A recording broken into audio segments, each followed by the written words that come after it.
गुरुजी संगत जी, जो संगत सत्संग सुन रही है, कृपा करके इस सत्संग को अंत तक जरूर सुने। बहुत से सवालों के जवाब मिलेंगे आपको इस सत्संग से। चलिए सत्संग को शुरू करते हैं। तो भाई हरबंस सिंह कीर्तन कर रहे थे, जिनका आप अक्सर व्याख्या वाले शब्द सुनते हो उनके। तो मेरे मन में ये आया कि गुरुजी थे नहीं अभी, मतलब पंडाल में। मैं कहा अभी गुरुजी आएंगे और सारी संगत उठ के गुरुजी को मत्था टेकना शुरू कर देगी, और गुरु ग्रंथ साहब वो जो हाई पेडेस्टल पे बैठे हुए हैं, उधर किसी का ध्यान नहीं होगा, सब उधर चल जाएंगे। ऐसे मेरे मन में कुछ ख्याल आया। मेरे मन, आई डोंट रिमेम्बर क्या आया, 20 साल पुरानी बात है। तो मेरे को इतना याद है, जब भी मेरे मन में ये ख्याल आया, फौरन कीर्तन रोक के अनाउंसमेंट की गई कि अब गुरुजी पंडाल में आ रहे हैं और उनका हुक्म है कि गुरु ग्रंथ साहब की हजूरी में कोई भी गुरुजी को मत्था नहीं टेकेगा, क्योंकि गुरु ग्रंथ साहब जब मौजूद होते हैं वो सुप्रीम होते हैं। एक मेरे मन का सवाल का जवाब मिल गया। अच्छा लगा मेरे को। विचार की धारा कोई ऐसी बड़ी बात नहीं थी। गुरुजी आए, ऐसे मैं बैठा था, इधर आके बैठ गए और आके मेरे को बड़े मिस्चीवियस तरीके से स्माइल दी, बताने के लिए कि तेरे सवाल का जवाब मिल गया। मैं कहा हाँ जी। एनीवे, करते कराते उस समय क्योंकि 8-10 हजार की संगत थी, गुरुजी प्रसाद खुद हाथ से देते थे।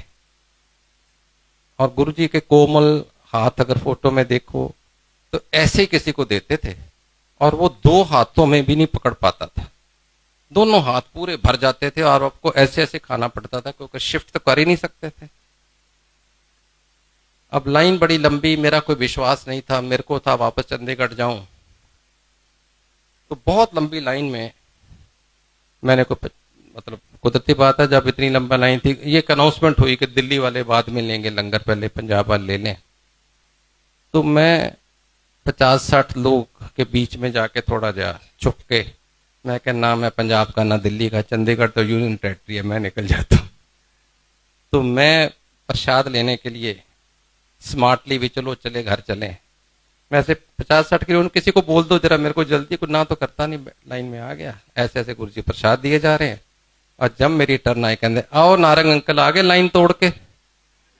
मैं तो देखता ही रह गया। फिर इन्होंने देखा कहाँ पे, मेरे को उस समय एहसास नहीं हुआ ये कौन है। आज पता है वो शिव हैं, तीसरी आंख से दुनिया देखते हैं, मैं किस बात की मूली हूं। लेकिन वो उन्होंने जब कहा ना, मैं कह यार इन्होंने पकड़ दिया मेरे को। और फिर जाने के टाइम मेरे को कहते 7 जुलाई को मेरा जन्मदिन है, बड़े मंदिर लेके आई फैमिली नो। सब फिर 7 बच्चे मुंह से निकला। जब मैं 7 जुलाई को 2001 में दिल्ली पहुंचा बड़े मंदिर में, तो मत्था टेका। मैंने कहा मेरी आंटी है, मेरा बेटा है, नाली बिठा लिया पास। 5 मिनट 10 मिनट, बड़ी दुनिया आ रही है। गुरु जी का जन्मदिन बहुत बड़ा सेलिब्रेशन होता है बड़े मंदिर में, शिवरात्रि और जन्मदिन 2 बड़े फंक्शन होते हैं।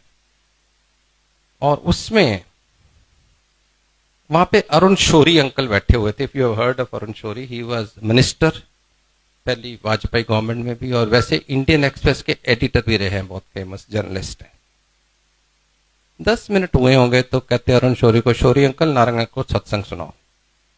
उसने अपना सत्संग शुरू किया कि उसकी बीवी को पार्किंसन थी, 8 साल से बेड रिडन थी, उठ नहीं पा रही थी। बड़े इलाज किए, बड़े गुरुओं के पास गए, कुछ नहीं बना। एक दिन इस गुरुजी के पास कोई ले आया, तो जाने के टाइम गुरुजी ने कहा ये प्रसाद अपनी बीवी को दे देना। वो था समोसा प्रसाद। अब ये आदमी सोचे, मैंने गुरुजी को बोला है बेड रिडन है, ये भी बोला उठ नहीं सकती, तो गुरुजी को क्या सूझी, प्रसाद भी देना था तो फ्राइड ही देना था, मतलब वो तो खाती नहीं, टच नहीं करती। एनीवे, घर जाके अपनी बीवी को बोलता है, अरुण शौरी अंकल, अनीता, ये आज मैं एक और गुरु के पास गया था। रोज ही जाता होगा बेचारा, वाइफ बीमार है तो परेशान नहीं है।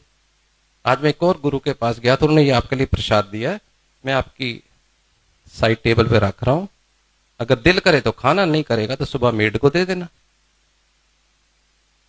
कहते मैं तो कह के अपने कमरे में चला गया, क्योंकि मेरे को काम करना होता था जर्नलिज्म का। सुबह मैं 6-6:30 बजे बतौर आदतन चाय पीने आता था, बीवी के पास आया तो बीवी बेड पे नहीं। तो मैं बड़ा परेशान, मैंने आवाज़ दी अनीता अनीता, और सॉरी मैंने आवाज़ दी उस नर्स को जो ड्यूटी पे होती है, वो भी नहीं बोली, जहाँ तो ऑफ ड्यूटी होगी जहाँ कहीं इधर उधर होगी। फिर मैंने देखा समोसा भी नहीं है, मैं क्या तो खा गई लगती है। Then I said Anita Anita and she replied from the washroom, don't shout, I am in washroom. समझ नहीं लगी किसके साथ गई, क्योंकि जिसका नर्स की जिसकी ड्यूटी थी वो तो बोल नहीं रही थी। उतनी देर में वॉशरूम का दरवाजा खुला और सोटी के साथ आंटी आ गए। तो बड़ा परेशान हुआ, आप तो 8 साल से नहीं उठ रहे थे, क्या हुआ? कहती पता नहीं, आपने रात को एक प्रसाद दिया था, पहले तो मेरा भी कोई मन नहीं था खाने का, ऐसे रख दिया, और फिर 2 बजे 2:30 बजे मेरे मन में क्या ख्याल आया, मैंने उठा के प्रसाद खाया। अब मैंने भूल ही गई थी कि मैं उठ नहीं सकती, प्रसाद खाया तो मेरे को अर्ज हुई बाथरूम जाने की, मैं सोटी पकड़ी और चली गई।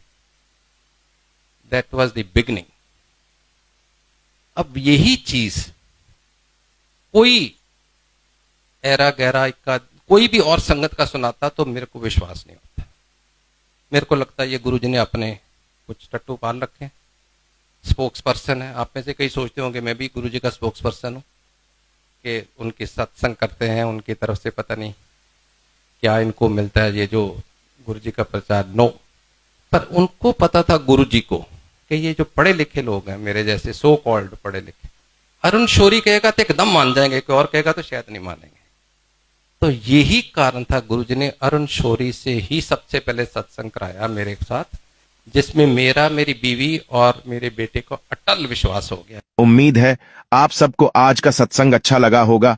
अगर ऐसा है तो आप इस सत्संग को दूसरी संगत के साथ जरूर साझा करें। मिलते हैं आप सबसे अगले सत्संग में, जब तक के लिए सत्संग सुने और दूसरों को भी सुनाएं।